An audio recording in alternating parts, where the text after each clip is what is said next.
Hello everyone, कैसे हैं आप सब। उम्मीद करती हैं आप सब ठीक होंगे। तो स्वागत है आपका अपनी प्राहिल मैम की क्लास में। आज मैं फिर लेकर आ गई हूँ आरआरबी एनटीपीसी अंडर ग्रेजुएट के जो मैं सब्जेक्ट वाइज क्वेश्चन लेकर आ रही थी। आज लाई हूँ हिस्ट्री से रिलेटेड डायनेस्टी एंड रिवॉल्ट। बहुत सारे क्वेश्चन आ रहे हैं राजवंश और विद्रोह से रिलेटेड, तो वही पूरा एक रिवीजन लेकर आई हूँ। 7 अगस्त से अभी तक के शिफ्ट में जितने भी क्वेश्चन पूछे गए डायनेस्टी एंड रिवॉल्ट से, पूरा एक वीडियो में पूरा निचोड़ लेकर आई हूँ।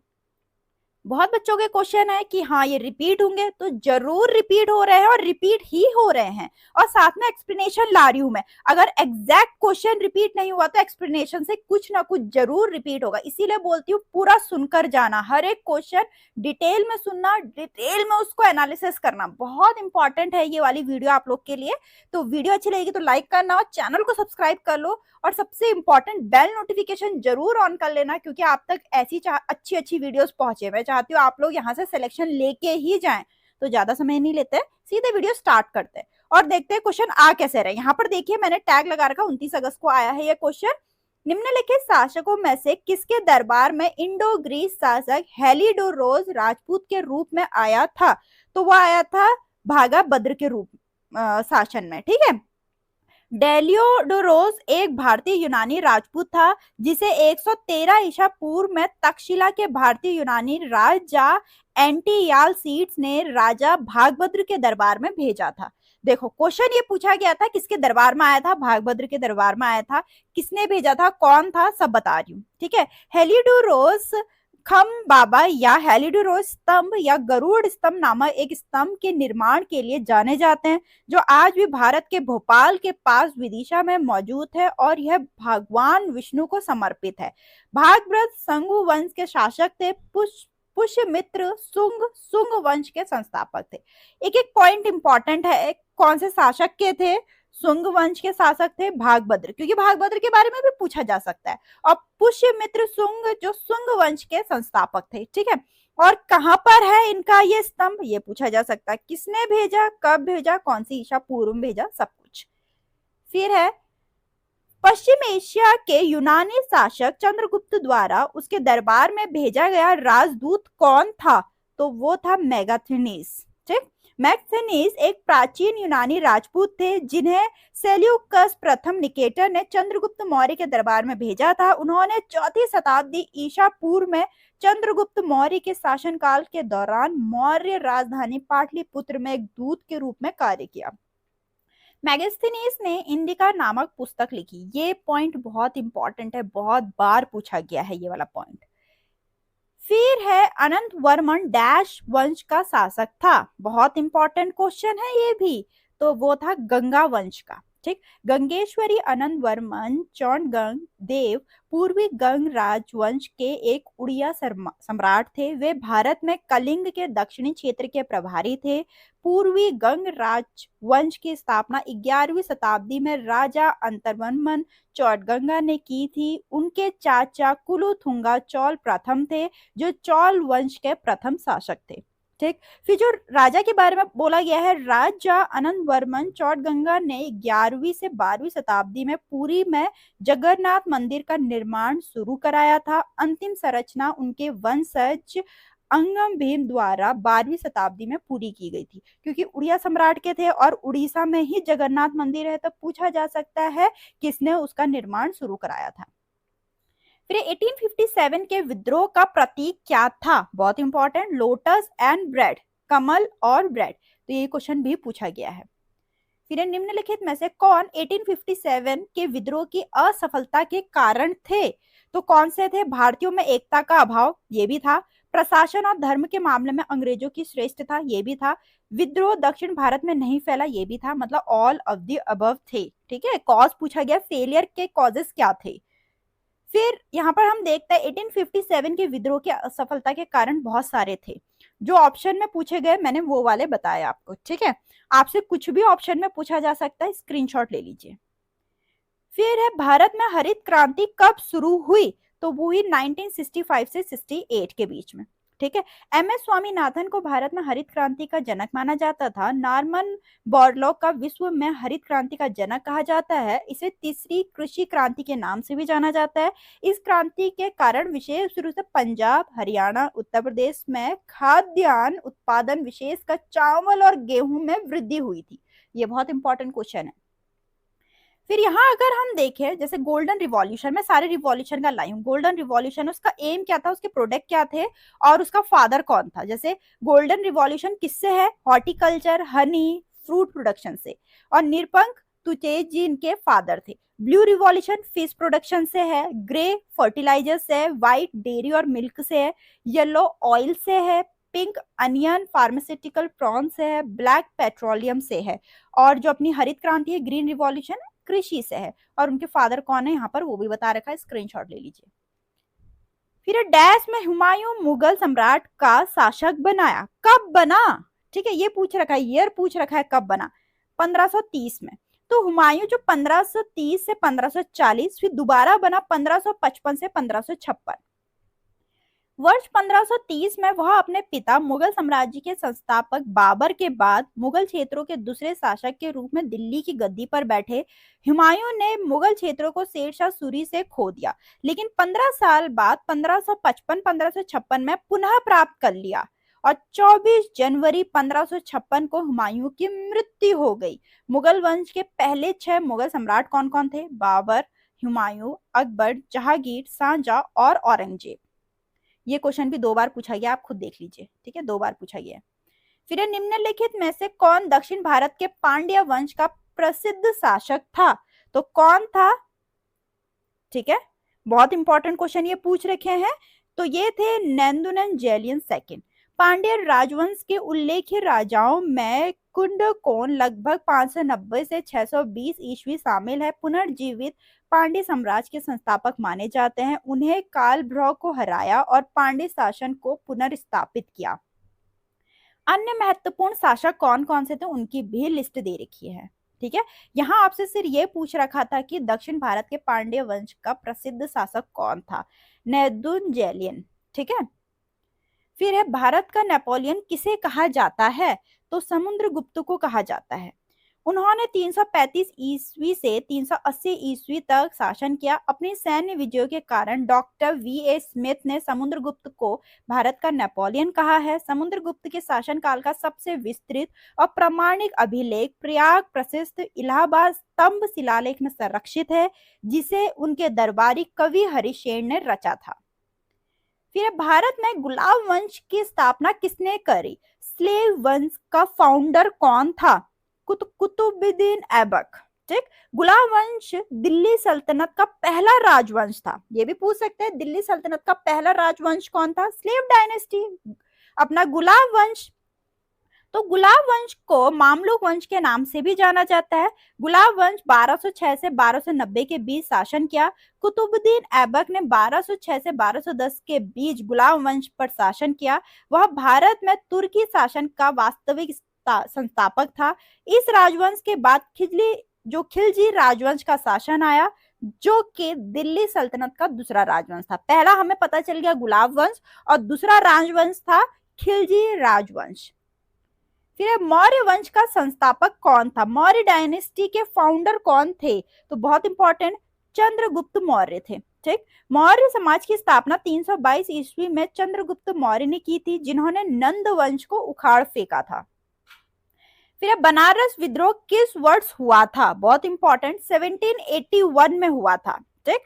तो बनारस विद्रोह, जिसे चैत सिंह विद्रोह के नाम से भी जाना जाता है, 1781 में ईस्ट इंडिया कंपनी के विरोध बनारस, जिसको अब वाराणसी बोला जाता है, कि राजा चैत सिंह द्वारा किया गया विद्रोह था। यह विद्रोह कंपनी की बढ़ती वित्तीय मांगों और क्षेत्र पर नियंत्रण करने के प्रयासों के कारण शुरू हुआ था। पूछ सकते हैं ये क्यों शुरू हुआ था, जिसकी परिणति जो थी बनारस की दूसरी संधि के रूप में हुई। बनारस के जो महाराजा चैत थे, चैत सिंह को 1781 में वॉरेन हेस्टिंग्स ने गिरफ्तार कर लिया था। नेक्स्ट क्वेश्चन है, मुंगेर किस राजवंश की राजधानी थी, पाल, ठीक। जो पाल राजवंश की राजधानी बदलती रहती है, लेकिन मुख्य राजधानियां है उसमें पाटलिपुत्र, मुंगेर और विक्रमशिला। यहाँ पर ऑप्शन में सिर्फ पाल था, इसीलिए पाल में टिक किया। जो 8वीं शताब्दी के मध्य से 12वीं शताब्दी तक बंगाल और बिहार में इसके शासन के दौरान थी। गोपाल ने 8वीं शताब्दी के आसपास इस राजवंश की स्थापना की। पाल वंश का अंतिम ज्ञात महत्वपूर्ण राजा रामपाल था। पाल महायान बौद्ध धर्म के कट्टर समर्थक थे।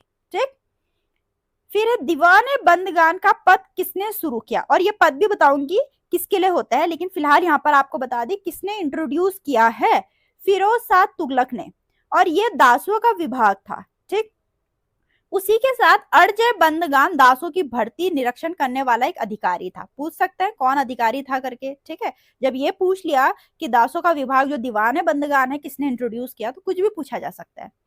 फिर यहाँ पर मैंने पूरी एक लिस्ट दे रखी है कि दीवाने विजारत क्या था, दीवाने अर्ज, दीवाने इंशा, दीवान से रिलेटेड जितने भी सारे विभाग थे सबके बारे में यहाँ पे लिस्ट में दे रखा है। इसका स्क्रीनशॉट ले लीजिए, सबसे इजीएस्ट वे है।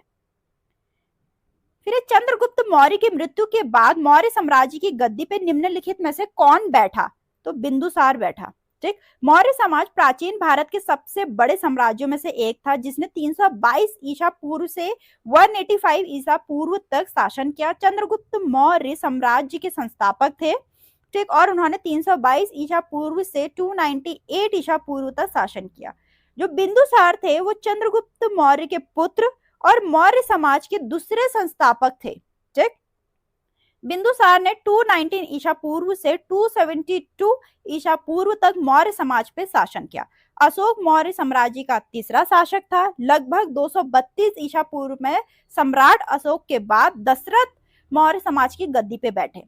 क्वेश्चन आपसे सिर्फ, जब हम क्वेश्चन लेते हैं तो सिर्फ एक ही पॉइंट लेते हैं। ठीक है, जैसे कि यहाँ पर सिर्फ इतना पूछा चंद्रगुप्त मृत्यु के बाद कौन बैठा गद्दी पर, लेकिन एक्सप्लेनेशन में हर एक पॉइंट आता है, कब से कब तक बैठा, फिर उसके बाद कौन राजा बना, कब बना, क्या बना, एक एक पॉइंट। इसलिए मैं कहती हूँ एक्सप्लेनेशन कभी भी मिस मत करना। फिर है चोल शिलालेखों में उल्लेखित भूमि की श्रेणियों के अनुसार डैश को जैन संस्थानों को दान की गई भूमि के रूप में जाना जाता था। किसको जाना जाता था, क्वेश्चन ये पूछ रखा है, पल्ली चदनम को। ठीक है, तो यहाँ पे चौल शिलालेखों में भूमि की कई श्रेणियों का उल्लेख है। जैसे कि सबसे पहला क्वेश्चन था, क्वेश्चन में यही है, जैन संस्थानों की दी गई भूमि क्या थी, पल्ली चड्डम। ठीक, फिर ब्राह्मणों की दान की गई भूमि ब्रह्मदेयी, मंदिरों को दान की गई भूमि देवदान। फिर है गैर ब्राह्मणों कृषक स्वामियों के स्वामित्व वाली भूमि वेलन वगई। फिर है विद्यालय के रख रखाव के लिए भूमि शाल भोग। सबके नाम अलग अलग थे, क्वेश्चन में जो पूछा गया था वो आपको बताया। ठीक है, फिर पल्लव प्रशासन की सबसे छोटी इकाई है तो वह और। ठीक, फिर क्वेश्चन है मौर्य साम्राज्य में निम्नलिखित में से कौन सी सबसे छोटी प्रशासनिक इकाई है, स्मॉलेस्ट एडमिनिस्ट्रेटिव यूनिट कौन सी है, विलेज। ठीक, फिर है क्वेश्चन फराजी आंदोलन किसके लिए एक आंदोलन है, तो वह धार्मिक सुधार के लिए। ठीक, जो फरियाजी आंदोलन 19वीं सदी में बंगाल में हाजी शरीयतुल्लाह द्वारा शुरू किया गया था। यह बंगाली मुस्लिमों के लिए एक धार्मिक सुधार आंदोलन था। हाजी शरीयतुल्लाह के अनुयायी को फराजी के नाम से जाना जाता है। ठीक, फिर दिल्ली सल्तनत में दाग और हुलिया की व्यवस्था तथा सैनिकों को नगद भुगतान की व्यवस्था किसने शुरू करी, तो अलाउद्दीन खिलजी ने की थी। ठीक, वो दिल्ली के पहले सुल्तान थे जिन्होंने भूमि की माप का आदेश दिया था। यहाँ तक कि बड़े जमींदारों को भी भूमि कर देने से नहीं बख्शा था उन्होंने। भूमि राजस्व नगद में एकत्र किया जाता था ताकि सुल्तान सैनिकों को नगद भुगतान कर सके। उन्होंने मुस्त खराज नामक एक विशेष अधिकारी का पद सृजित किया, जिसे किसानों से भू राजस्व की बकाया राशि वसूलने का काम सौंपा गया था। उन्होंने राजस्व को पहले को उपज के 25% से 33% से बढ़ा के 50% कर दिया था। पूछ सकते हैं, ये वाला जरूर पूछ सकते हैं कि कितना प्रतिशत बढ़ा दिया था उन्होंने। ठीक है, फिर बाजार नियंत्रण या मूल्य नियंत्रण की प्रणाली सल्तनत काल के दौरान अलाउद्दीन खिलजी द्वारा शुरू की गई थी। फिर सांची स्तूप का निर्माण किसने करवाया था, बहुत इंपॉर्टेंट क्वेश्चन, अशोक ने करवाया था। ये क्वेश्चन देख लीजिए आप कितने बार पूछा गया है, तो इसका एक्सप्लेनेशन भी अपने में इंपॉर्टेंट है। ठीक है, तो जो सांची स्तूप है अशोक द्वारा निर्मित एक बौद्ध परिसर है। पूछ सकते हैं कौन सा परिसर है। ठीक, यह मध्य प्रदेश के रायसेन जिले में स्थित है, नोट डाउन कर लीजिए। यह प्रारंभ में ईंटों से बना एक छोटा साधारण अर्धगोलाकार स्मारक था, यह पत्थर से नहीं बना था। सांची स्तूप को 1989 में यूनेस्को द्वारा विश्व धरोहर स्थल घोषित किया गया था। इसका निर्माण मौर्य सम्राट अशोक ने 3री शताब्दी ईसा पूर्व में करवाया था। सांची के स्तूपों पे चक्र चिन्ह सारनाथ में दिए गए बुद्ध के प्रथम उपदेश का प्रतिनिधित्व करते हैं। इसे धर्म चक्र के नाम से भी जाना जाता है। एक एक पॉइंट इंपॉर्टेंट है, अगेन दोबारा बोल रही हूँ। फिर है चंद्रगुप्त मौर्य किसको उखाड़ फेंक कर राजा बने। मैंने एक्सप्लेनेशन में बताया था ये वाला, नंद डायनेस्टी को। अगर आपने ध्यान से सुना होगा यहाँ पे टिक कर लेते। नंद राजवंश ने भारत के उत्तरी भाग पे शासन किया, जिसे लगभग 321 ईसा पूर्व चंद्रगुप्त मौर्य ने उखाड़ फेंका। इस राजवंश की स्थापना महाबना नंद ने की थी, जिन्हें नंद वंश का प्रथम शासक माना जाता है। चंद्रगुप्त मौर्य ने अपने गुरु और सलाहकार चाणक्य, जिसे विष्णुगुप्त या कौटिल्य के नाम से भी जाना जाता है, मैंने ब्रैकेट में इसलिए लिखा है क्योंकि कुछ भी पूछा जा सकता है, तो चाणक्य की सहायता से अंतिम नंद शासक था धनानंद को पराजित किया और 322 ईसा पूर्व में मौर्य समाज की स्थापना कर दी। ठीक, फिर एक गुप्त वंश में डैश स्थायी किसानों पे लगाए जाने वाला भूमि कर था, वो क्या था। ठीक, बहुत इंपॉर्टेंट, तो वो था उदरंग। तो यहाँ पे सारे कर बता रखे हैं। ठीक, जैसे अग्रहार, बलि, भाग, भोग, हलिवकर, हिरण्य, कड़ा, ठीक, शुल्क, उपनिकर, विशेष, सारे बता रखे हैं, आप स्क्रीनशॉट ले सकते हैं। फिर किस चोल राजा ने गंगा नदी तक के क्षेत्रों पे कब्जा करने के लिए उत्तर में अभियान का सफलतापूर्वक नेतृत्व किया था, तो वो थे राजेंद्र चोल वन।